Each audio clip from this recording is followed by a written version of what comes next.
Hey guys, what's up? It's me, Sam Stein, managing editor at the Bulwark, joined by Will Sommer, who is fresh off his first edition of False Flag, what is widely considered the most critical newsletter of our time. The reviews are pouring in. The New York Times calls it indispensable. The Wall Street Journal said it is... no, I won't keep going. All right, Will, thanks for joining us. As always, subscribe to the feed if you're watching this. I want to talk about this first edition because I'm Jewish, and this one's about MAGA bro podcasters playing footsie with anti-Semites. It piqued my interest for obvious reasons. I guess I'm a little bit nervous about what's happening, and I don't know why it's happening, and maybe you can explain what the hell is going on here. Yeah, so, I mean, with these podcasts we're talking about, we're talking about Joe Rogan, Theo Vaughn, kind of These are like really serious podcasts. They have big audiences. This is the Roganiverse. And, I feel like if there was one lesson from 2024, it was that, however influential you think these podcasts are, you're underestimating it. And so now this idea that they have, increasingly over just this month started having some anti-Semitic conspiracy theorists on as guests, and people who are not hiding it. They're on the show saying, who are these people? Let's start with that. Sure. So one of them is a guy named Ian Carroll, who has kind of like a mechanic's mustache, kind of a greasy mustache kind of guy.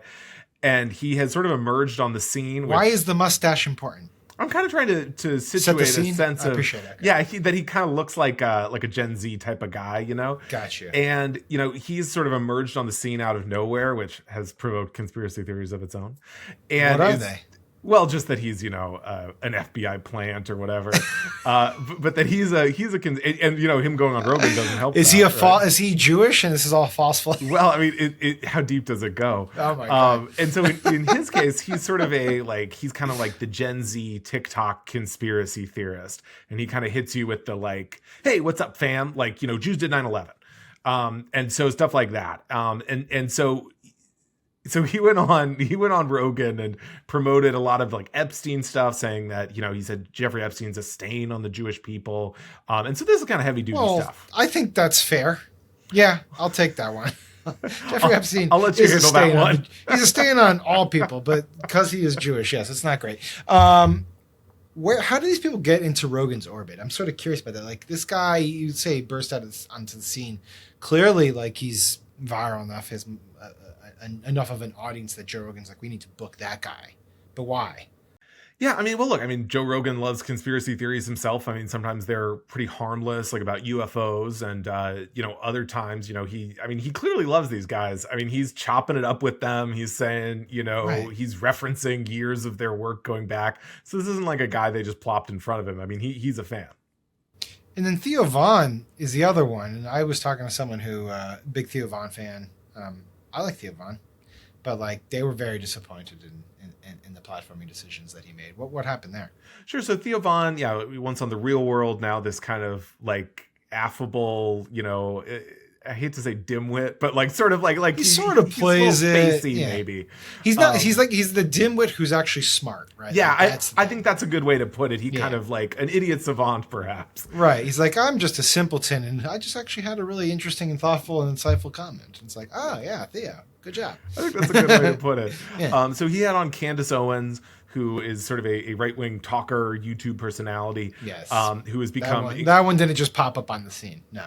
Right. And so she has become increasingly... That one popped off the scene.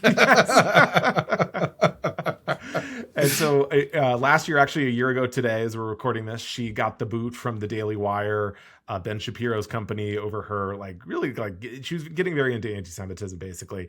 And so in this case, say the least, yes. She goes on Theo Vaughn and she's saying, well, Israel and the Jews are blackmailing all these American politicians, and that's why they control America. This is the kind of stuff that a few years ago, you have to go to Stormfront to find, and right. Now we're finding it on these just mega popular podcasts. So what's the explanation? I guess in theory, this is we just went through a year or so of them being we should just, unleash the hounds on free speech, and if you can't take it, get out, you pussy.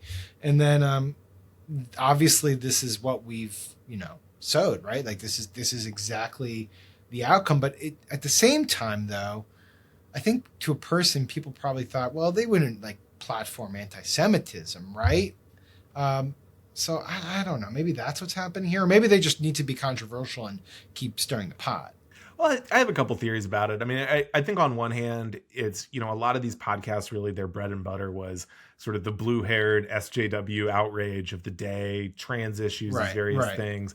And that was how they sort of stood out as like kind of contrarian or like a little like different from they were common sense, but they were just common sense telling it like it is. And maybe just raising a few questions here and there about medical science, right? Exactly. And so now obviously a lot of that DEI type stuff is on the retreat. And so it's sort of the so I think they're looking for something that will continue to get attention. And the reality is, it certainly did get attention. I mean, I wrote about it. A lot of people were outraged about it. Yeah, what's this? So there's backlash obviously to this. It's interesting. Yeah, a lot of particularly Jewish Republicans were offended by these appearances. Jeremy Boring, the now former CEO of the Daily Wire, came out and said, after the Ian Carroll interview, I thought, I mean, he took it like very seriously, which was interesting to me. And he said, this is a terrible day for American Jews. This is like a black mark. I'm paraphrasing here, but essentially this is a catastrophe. This idea that this anti-Semitism is getting such a wide audience. I'll speak sort of on a personal level, but I kind of in agreement, honestly. I just, I guess it doesn't seem, if you look at this from afar, you're like, oh, what harm is it? They're just having a conversation. Doesn't mean people have to listen to it. But I think the platforming is itself a problem, because once you inject the stuff into the mainstream, once you have the biggest podcasters in the world platforming this stuff, it invites more people to think exactly like this. And, obviously anti-Semitism has been around forever. But we saw a version of this like with the vaccine stuff, right? It was forever. It was like, well, don't platform it, don't give it all. And then it started getting more and more platforms. And now we're in a place where vaccine skepticism is fairly mainstream. So I think there is proof to the concept that if you give things platforms, they will take grips among certain people. Yeah, I think that's right. I mean, I think once these ideas are sort of injected into the discourse, it becomes a story about, censorship or, Right. Like, and that's the flip side is like if they were to say, if people come down hard on Rogan, all he's going to say is what?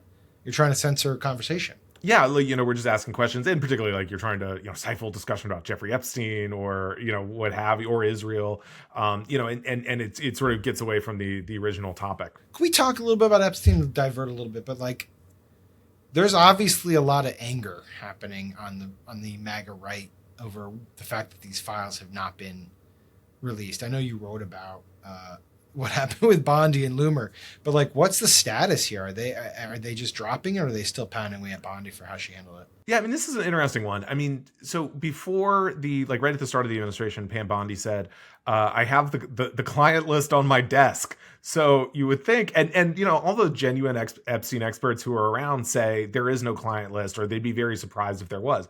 So now she's saying, well, I got the client list right here. And so you're like, oh boy. And, the anticipation here is that it's, a lot of Trump supporters have been basically led to believe this is going to say like Oprah, Tom Hanks. I mean, it's going to be this kind of like enormous. Oprah? Yeah. Oprah. I was surprised too. That's going to be your reaction when the files come out. Yeah. Oprah. Okay. Yeah. And so they think it's going to be all, you see the fake flight manifests circulating, and it's like, well, that guy would have been 8 years old with this, it's like that guy wouldn't have been palling around with Jeffrey Epstein. Some of these don't compute to me. Yeah. It's some like some liberal, 20 something. So they do this, and like Timothy Chalamet. It's like, no, that doesn't make sense. And so of course the binder, so basically this fascinating thing where these right-wing influencers were going to the White House on unrelated, thing. And Pam Bondi reportedly was like, this is my chance to get some clout. She does this. As far as what's going on with it now, I mean, she said, Cash, I want the FBI files on my desk that, less than 24 hours from now. And that was 2 weeks ago at this point. So, as far as we know, I mean, I kind of think, can I speculate a little bit? It's some interesting speculation. Yes, of course you can.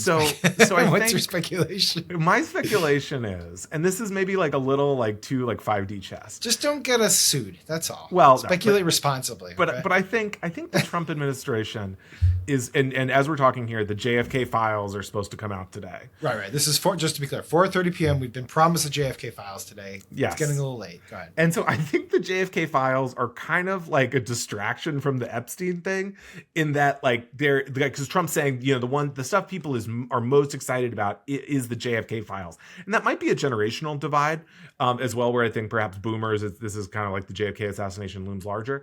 But I think there is kind of this thing where it's like, well, I don't know, we do have the JFK files, you know, we can drop Trump those. has never been fully committal on the Epstein stuff. Well, why would he be? He's friends with Epstein, yeah. And so the idea that it was always like, yeah, we're going to release JFK, MLK, RFK. And we're like, and? Yeah, you know, we're going way back. The Teapot Dome, we're blowing it all up. And keep going, sir. And so, yeah, but so I guess it's the whole sort of like, do they just fall for it? And like, does it go away? Because this has happened several times now. And you know, Dave Portnoy was talking about it. It always seems to be a shit show when they promise some Epstein information doesn't like materialize. But in this case, Loomer seemed really aggrieved and angry and was on like a real rampage against Bondi. I guess at some point you just tire out and you just leave it alone. But is there any sense that that's happened, that they're just ready to move on? I think they're still they're still there, and I think that, like, you know, if another week passes or something, I think we'll get some more outrage. I mean, know, one of the how much outrage can you continue to muster over this? It's like 3 weeks. Is that sustainable? One of the complications is, after the original Pam Bondi release, one of these right wing figures said this was a huge debacle. For one thing, Trump's name was in the files. Did he not know? There's literally video evidence out there. Come on, man. You got to keep up. All right, last bit. Tim Pool. Yes. You wrote about this. Skatepark in West Virginia. Very hip, very cool, but it's not actually going well. So explain exactly what's happening. Yeah, so this has been a passion project of mine for a little while. So Tim Pool, very popular right-wing YouTuber. Yes, you might know him from the beanie. The beanie, the emblematic beanie. And he has like some compounds out in West Virginia and Maryland.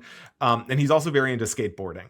And so 2 years ago, there's this, basically it's like a patch of, it's just like concrete. It's like a concrete slab in this town called Martinsburg, West Virginia, that he lives near. And the skaters there it was basically abandoned property that they skated on. And Tim Pool said, cool, I'll offer $20,000 so we can have a contest. And they said, oh, Tim Pool, we want nothing to do with you. What kind of contest are we talking about? Just like, who's the better skater? Who does the sickest, ollies tricks, or whatever. Yeah. I mean, I'm going to get roasted by a skateboarding team. I'm not pretending to know anything about this shit. Okay. So they said, Tim, we don't want to associate our skateboarding with you. And so then he secretly went and buys the land. And now I will say, to his credit, he sort of seemed to be more interested in co-opting the local skate scene, because he's like, I'm going to build the sickest skate park ever. And you guys are all welcome. And now cut to where he says, I'm surrendering the skate park to the city. The Did city he build wants anything it. or no? No. And so he claims anti-Tim Pool vandals were destroying it. And so basically the city took it over. The city says they don't know what he's talking about. And I guess the final beat here is that he claims he was accosted at Cracker Barrel. He said he was going to get catfish. And he walked in and someone said, you stole my skate park. So look, I mean, things are heating up. Do we know which Cracker Barrel? I assume the Martinsburg Cracker Barrel. Did you call up the Martinsburg Cracker Barrel? I should have. Was there a showdown at your Cracker Barrel? Yeah, I would call him up and just say, 1, do you serve catfish? Mm-hmm. Then we would, that could just break the story wide open right there. 2, are you aware of a man wearing a beanie who got accosted in your Cracker Barrel? And if so, can you provide any videotape? That is a wild story. Cracker Barrel, I don't hate on Cracker Barrel. I'm all for it, but I've never seen someone get accosted over a skate park. It is it's just funny. It's a funny phrase. And when he's saying, and why do I know what is the problem here? Someone accosted me at the Cracker Barrel. You expect someone maybe about 40 years older to be saying that. I'm not going to hate on Cracker Barrel. I like the chicken and dumplings. All right, Will Sommer, doing God's work. The New York Times review was fantastic. Can't wait for the New Yorker to do its review of this new newsletter. Everyone should subscribe to it. It's False Flag. Everyone should subscribe to our YouTube page. It's the best in the biz, in my opinion. Thank you for tuning in. We'll talk later. Hey, YouTube fam. If you want to support the Bulwark, the best way to do it is by becoming a YouTube Bulwark Plus member. The Bulwark is truly independent. We have no corporate overlords. We're not settling any dumb lawsuits with Trump. By joining, you help support our work, and you can get a bunch of perks right here on this platform. Ad-free content, bonus videos, live streams, and some emojis of me, which I guess some people want. So come join, come hang out, become a Bulwark YouTube Plus member, and I'll be seeing you in the comments. So behave.